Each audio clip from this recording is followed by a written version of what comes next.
আসসালামু আলাইকুম। আমি আবার চলে আসলাম আমার নতুন রেসিপি নিয়ে। ঈদের জন্য রান্না করেছি মুরগির কোরমা।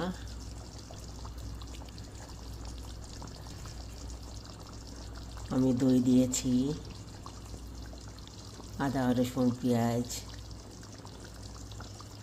জিরা গুঁড়া, হালকা একটু মরিচের গুঁড়াও দিয়েছি, জয়জট্টুকু দিয়েছি, ঘি দিয়েছি, তো ম্যাগি সস দিয়েছি আর ঘি দিয়েছি।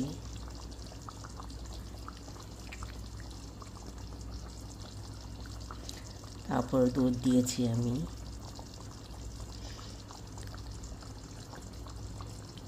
যদি আমার রান্না ভালো লাগে তাহলে আমাকে একটু লাইক শেয়ার করে দিবেন।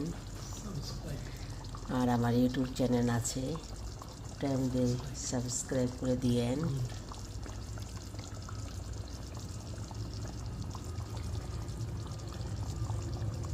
আল্লাহ হাফেজ, ভালো থাকবেন। আমার কণ্ঠ দিয়ে সুন্দর